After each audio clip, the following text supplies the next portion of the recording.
Oui, les porte-parole de l'opposant Jean-Marc Kabound Ngoïfamba. Bonsoir et bienvenue. Madame Marlette, bonsoir. C'est toujours un réel plaisir de vous recevoir ici sur ce plateau. Évidemment, on revient sur l'actualité politique. Vous le savez, des voix se lèvent, notamment celle de Martin Fayoulou, oui, opposant très farouche, très radical, qui accepte aujourd'hui de revenir sur une proposition, le camp de la patrie, justement pour résoudre la crise sécuritaire dans la partie est de la République démocratique du Congo. C'est à la fois un immense regret, pour nous en tout cas, au sein de l'Alliance pour le changement, de constater que c'est lui qui autrefois prônait les discours de la cohésion nationale puisse se vendre à vil prix.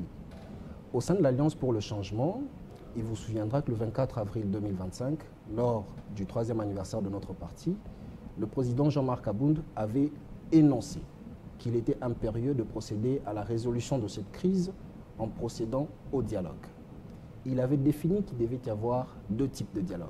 D'abord un dialogue sur le plan international qui mettrait en face le président Paul Kagame à son homologue, le président Félix Tshisekedi, pour arriver à obtenir un accord de cessez-le-feu d'abord, et ensuite le rapatriement de toutes les troupes rwandaises qui opèrent sur l'étendue de notre territoire national.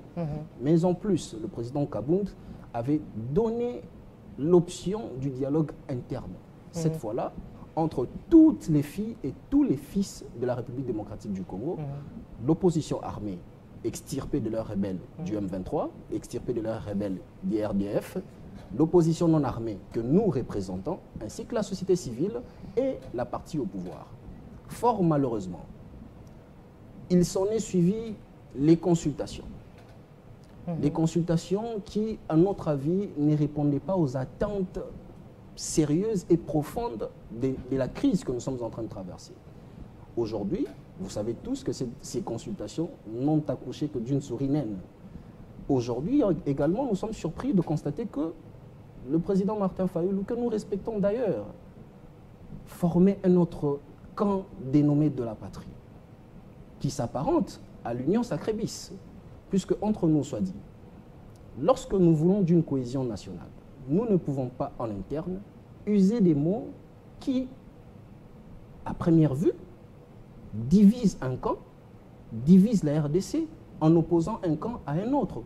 Si aujourd'hui, nous qui nous revendiquons être de la patrie, nous nous mettons à table avec ceux autrefois que nous qualifions d'être anti-patrie, nous allons aborder quelles questions? N'est-ce pas là une façon déjà d'inviter les gens en leur étiquetant, en leur donnant des clichés négatifs qui instaurera un climat de méfiance lors des échanges? Mais, disons, est-ce que ce n'est pas le cadre en soi qui est mauvais? Le cadre dans lequel nous sommes aujourd'hui en République démocratique du Congo, disons-le clairement aujourd'hui. Il y a une partie occupée par la FCM 23 et à un moment donné, on accusait Joseph Kabila. Joseph Kabila se retrouve à Goma pour consulter. On se dit, est-ce qu'aujourd'hui, si on doit parler réellement cohésion nationale, ce sera quel format, puisque vous refusez le format de Martin Fayoulou? Madame, nous ne refusons pas le dialogue en soi, mais simplement, nous évitons qu'un climat de méfiance s'installe préalablement à la tenue de ces dialogues. Il faut un climat de confiance. La démarche du président honoraire Joseph Kabila, que nous aussi nous avons qualifiée comme étant une démarche tout à fait illogique, parce qu'il ne peut pas tenir un discours en présentant les problèmes de la population, en présentant les 12 solutions qu'il estime être les meilleures pour notre pays, et ensuite aller consulter cette même population pour recueillir les problèmes. Nous estimons qu'il avait mis la charrue avant le bœuf.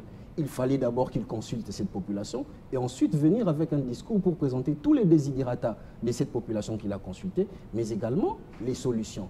Et donc, de notre côté, nous n'avons ni appuyé la démarche du président honoraire, encore moins soutenu la démarche du président Fayoulou, parce que nous estimons que tous deux ne sont pas en train de travailler pour le camp du peuple. Nous ne voulons pas un camp de la majorité ou de l'opposition. Nous voulons le camp du peuple. Et qui dit le camp du peuple, c'est arriver à se surpasser, arriver à mettre de côté tous les intérêts personnels qui peuvent motiver nos actions ici et là. toutes ces promesses de promotion, toutes ces promesses de nomination, nous devons les mettre de côté pour essayer, cette fois-là, d'offrir une paix durable à notre pays. C'est cela la démarche. Comment aborder cela? Parce qu'aujourd'hui, le tableau est là, le tableau est peint aujourd'hui. C'est vrai qu'on va le dire, Goma, Bukavu est occupé, il y a encore les combats de foi qui ressurgissent entre AFC M23 et l'armée congolaise, le FOI et les Wazalendo. C'est en même temps, on ne sait pas très bien caricaturer la situation actuelle en démocratique du Congo. Donc, madame, pour arriver à évoquer la question de la cohésion nationale, il faudrait déjà en amont savoir quelles pourraient être les pistes de solution actuellement. Parce qu'au-delà de ce que fait l'AFCM 23, au-delà de ce que fait l'ancien président de la République, au-delà de ce que fait le gouvernement en place ou encore les propositions de Martin Fayoulou, qu'est-ce que demande le Congolais? Le Congolais demande la paix. En effet. Le Congolais demande tout simplement la paix. Le point commun aujourd'hui de tous les acteurs politiques en scène en République démocratique du Congo, c'est de s'être mis d'accord sur la nécessité de dialoguer. C'est de s'être mis d'accord sur l'inefficacité des armes. Plus qu'on se le dise, tous les citoyens aujourd'hui auraient souhaité que l'issue de cette guerre puisse être autrement, en faveur bien entendu des FARDC. Mais nous avons démontré notre incapacité sur terrain à ramener la paix, à imposer la paix pour mieux dire. Qu'est-ce que nous devons faire? C'est suivre le schéma du dialogue. Alors si vous voulez d'un dialogue, si nous voulons d'un dialogue qui apportera une solution pérenne, définitive, et pour offrir la paix à toute notre population aujourd'hui qui est meurtrie, il faudrait que nous puissions être sincères.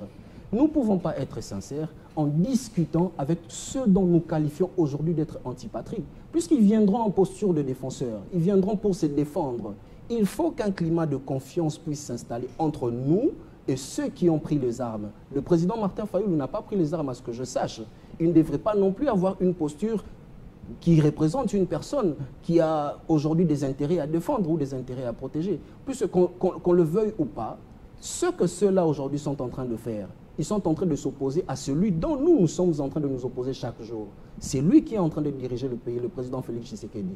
La différence avec nous est que ceux-là ont pris les armes, chose que nous ne soutenions pas. Mais le président Kabound l'avait toujours très bien dit, qu'il est plus dangereux de garder à côté de soi celui qui détourne $1 de la population. Nous avons dans la ville de Kinshasa ceux qui ont détourné de l'argent, qui marchent paisiblement. Ce n'est pas parce que nous voulons aujourd'hui la paix que nous devons oublier ceux qui ont fait du mal à cette population aujourd'hui, en essayant d'innocenter les uns et en condamnant totalement les autres. Les erreurs sont partagées, la faute est commune, mais par-dessus tout, nous devons arriver à nous surpasser. Nous surpasser, c'est appeler à un dialogue inclusif. Puisqu'aujourd'hui, toutes les initiatives de paix qui sont initiées, Doha, Washington, vous direz même Lomé ou autre que Luanda. Qu'est-ce que cela arriverait à produire si aujourd'hui chacune des parties se sent un peu méfiante et décide de se retirer? Puisque qu'on se le dise, ces genres de propos ne viennent qu'envenimer la situation. Ils ont tendance à vouloir rendre un bon service à la population, par contre ils sont en train de l'empirer. Puisque qu'on se le dise, je ne viendrai pas discuter avec quelqu'un qui, du jour au lendemain, va dire que voilà, celui-là, c'est une personne dangereuse. Il est déjà en train de vendre une mauvaise image de moi auprès de l'opinion. Que voulez-vous, en fait, que j'apporte comme solution? Est-ce que c'est pas aussi mal comprendre Martin Fayoulou lorsqu'il évoque le camp de la patrie? Parce qu'il a évoqué notamment les continuités, je dirais la continuité dans la mission de la 5OSCC. Madame, c'est cela même le problème. À l'heure qu'il est, nous ne devions pas parler de camp. Qui dit camp dit forcément division. Ok, camp de la patrie. Qui sont ceux qui font partie du camp anti-patrie? On devait parler Congo, on devait parler relations extérieures. On devait parler Congo, on devait parler Rwanda. On devait dire les choses telles qu'elles sont. Mais lorsque, au sein du Congo, vous arrivez à développer des concepts qui divisent davantage, c'est cela le danger. Mais comment le politique actuel peut arriver à faire avaler les Congolais qu'il faudrait discuter avec eux? Parce que longtemps, on a dit que c'est le roi. Longtemps, on a dit que c'est l'armée rwandaise, c'est Paul Kagame. Madame, mais ce n'est pas faux. C'est l'armée rwandaise, c'est Paul Kagame, on le sait. Mais il faut qu'on arrive à se surpasser. Je vous ai dit à l'introduction que tous les Congolais aujourd'hui auraient souhaité que l'issue de cette guerre puisse être autrement. Mais la force des choses nous impose un dialogue. même avec ceux dont nous, aujourd'hui, nous ne devrions pas nous retrouver à table.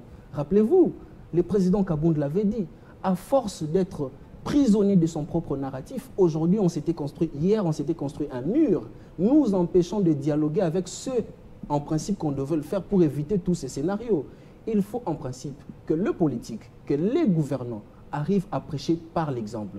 Prêcher par l'exemple, c'est enlever de son narratif, enlever de son discours tout propos clivant, tout propos belliqueux susceptible d'animer encore certaines animosités ou de rallumer encore certaines animosités au sein de la population. Cela n'est pas dans le but de faire avaler à la population les crimes odieux qu'a eu à commettre le Rwanda. Non, c'est dans la mesure où nous devons en principe cheminer ensemble pour aboutir à une paix qui permettrait à ce que la population puisse retrouver sa quiétude. C'est tout ce que nous demandons. Nous demandons en tout cas qu'il y ait un dialogue inclusif, sincère. Sincère, nous insistons sur ces mots, parce que nous savons tous comment les acteurs politiques aujourd'hui au pays se sont comportés hier. Ce dialogue sincère permettra à ce que chaque fils, chaque fille du pays puisse se retrouver autour d'une table, disent les choses telles qu'elles sont. Ceux qui devront prendre les engagements les prennent et ceux qui devront en assurer le suivi le fassent pour que ceux qui devront exécuter l'exécutent. C'est cela notre démarche. Nous ne voulons pas aujourd'hui, au sein de la RDC, au sein de la population, créer des groupuscules, créer des camps. Ça ne favorisera pas le bon déroulement. Maintenant, dans le tableau actuel, vous avez dit, il y a l'opposition armée, l'opposition non armée. Alors, comment devrait se passer justement ce dialogue? Alors, nous avons demandé une seule chose. L'accord que signerait le président Félix-Antoine Tshisekedi et son homologue Paul Kagame devrait aboutir à un cessez-le-feu. Après l'obtention du cessez-le-feu, il faudra en principe que les RDF, les troupes de l'armée rwandaise, puissent se retirer de notre territoire. Nous allons rester avec les M23, cette fois-là constitués que de Congolais. Ces Congolais qui ont décidé de prendre les armes contre notre pays, contre leur propre pays, pour des raisons qu'ils connaissent mieux, devront se retrouver à table. Nous devons tous nous retrouver à table. Nous, Congolais de l'opposition non armée, ceux qui ont décidé de prendre les armes, cette fois-là extirper les RDF, ainsi que la partie au pouvoir et la société civile. Discutons de chaque problème qui ronge notre pays. Prenons des engagements sérieux qui permettront à ce que notre pays puisse s'engager vers le chemin de la paix. C'est tout ce que nous voulons. C'est le schéma du dialogue interne que nous avons proposé. Si on décide cette fois-ci de faire outre en alimentant encore le conflit, ça mettrait un climat de méfiance. C'est tout ce qu'il ne faut pas souhaiter maintenant à l'heure qu'il est. Puisque pendant que nous parlons, il y a des familles entières qui se sont déplacées. Il y a des familles entières qui se sont brisées. Il y a des hommes et des femmes qui ont perdu tout ce qu'ils avaient. Des Congolais qui ont droit à la vie, qui ont droit à la protection, comme vous et moi. Alors, pour être responsables, nous devons arriver à nous départir des considérations personnelles. Des promesses, des promotions ou des nominations n'avanceront pas le pays lorsqu'on tient des propos. Mais on sait également que le politique ne fait rien pour rien, alors que l'on sait également que l'on tend vers 2028. Ça voudrait dire déjà lorsque les gens négocient, ils voient également l'avenir proche, c'est-à-dire... C'est cela même le danger. Puisque les élections... dans les discours que certains politiciens tiennent aujourd'hui pour bénéficier des faveurs de ceux qui sont aujourd'hui au pouvoir, évidemment, ils ne se rendent pas compte que ceux qui sont au pouvoir, en adoptant ces discours, seront discrédités au sein de l'opinion. Puisqu'il vous souviendra que l'AFC a eu à signer un communiqué conjoint avec le gouvernement congolais où il était retenu que tout propos tendant à favoriser la division au sein de la population ne devrait plus être tenu. Lorsque certaines personnes aujourd'hui, certains camps aujourd'hui se présentent avec ce genre de propos pour les mettre dans la bouche de ceux qui sont censés apporter la paix, c'est pourquoi envenimer la situation. Et donc cette situation-là demeurera pérenne. Et ce sera au bonheur de qui? Au bonheur de ceux qui veulent voir aujourd'hui ces régimes totalement laisser le pays dans le chaos. Mais nous, étant dans le camp de la population, nous estimons qu'au-delà de tout ce que les politiciens peuvent vouloir, nous devons offrir une seule chose à notre population, c'est la paix, c'est la tranquillité. Sans cette paix, sans cette tranquillité, nous, en conquérant le pouvoir, comment allons-nous gouverner? Il faut d'abord commencer par rétablir la RDC dans ses frontières de 1960, avant 2028, pour que lorsque nous allons conquérir ce pouvoir, que nous puissions diriger la République démocratique du Congo avec tous ces kilomètres carrés au comptoir. On parle de 2 345 000 km². 590, il faudrait ajouter. 590 dans l'ancienne configuration. En effet. On n'a jamais cédé une partie de nos terres, donc il faudrait le considérer en tant que tel. Et aussi, il faut ajouter les eaux continentaux qui sont du ressort de la République démocratique du Congo. Monsieur Ngoï Fomba, grand merci. Je rappelle que vous êtes porte-parole de l'opposant Jean-Marc Kabound. Je suis porte-parole de l'Alliance pour le changement, du le parti cher à l'honorable Jean-Marc Kabound. Ah, ok. Donc vous n'êtes pas porte-parole de Jean-Marc Kabound, mais plutôt du parti. Ah, merci beaucoup. Merci à vous. Et oui, on va terminer cette fois-ci avec le professeur Emmanuel Emani pour évoquer l'insécurité qui bat son plein dans la capitale.